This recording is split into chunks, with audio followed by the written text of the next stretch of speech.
They go up to fourth. The art of dying is being perfected by Royal Winnipeg Ballet mistress Tara Birtwhistle. You can push away. Former principal dancer is rehearsing soloist Dimitri Dos Goblets and making her debut as Juliet, his second soloist, Elizabeth Lamont. And Birtwhistle watches with a keen eye because it is a role dear to her heart. Well, the wonderful thing about doing Juliet, when I first did it, I had already seen so many Juliets, Evelyn Hart, Elizabeth Olds, Laura Graham, Suzanne Rubio. I saw all these people, all these ballerinas doing the role, so I already had an idea of what I wanted to do with it. It's funny because Juliet was one of the easier roles. It's not easy.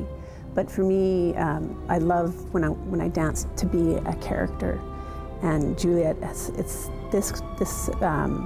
ballet is choreographed so it's so organic, and Rudy Van Danzig has made it so that it's very easy to become Juliet.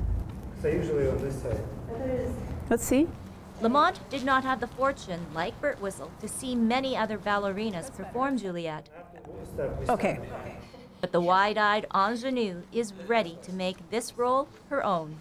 I just think it's an amazing role. Like, I respect Shakespeare and I respect the role of Juliet so much as a dance, in dance, and as well as like character.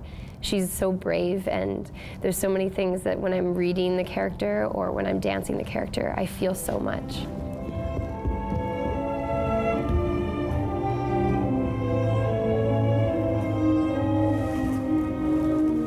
First time that I walked into the studio with Dimitri, it's so funny working with like a partner in this romantic role.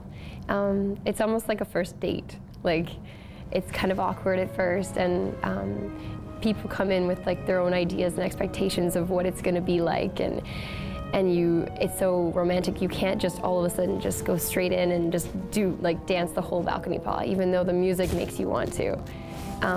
It's a slow process, and it's slow going, but I think that's what's so beautiful about it, is that when you finally get on stage, you and your partner are like dancing as one. Yes, yes.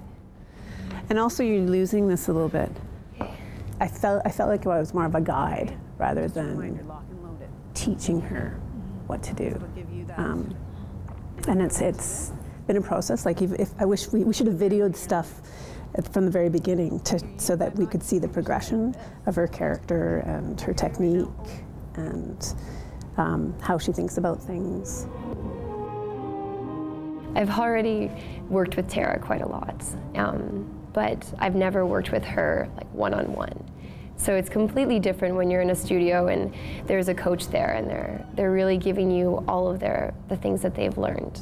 And to give those things, it's a real gift, because through your dance career, that's something so personal that you've learned all those things, a lot of on your own. So for her to give those to me, it's really special. I hope I've given her confidence, and confidence in the artist that she is, that she can take hold of her career and what kind of dancer she wants to be, and that something like Juliet, it has to be your own. You have to feel it. If you don't feel it, the audience will not feel it. And I hope I've given her that it has to come from the inside. For Go Winnipeg, I'm Tracy Koga.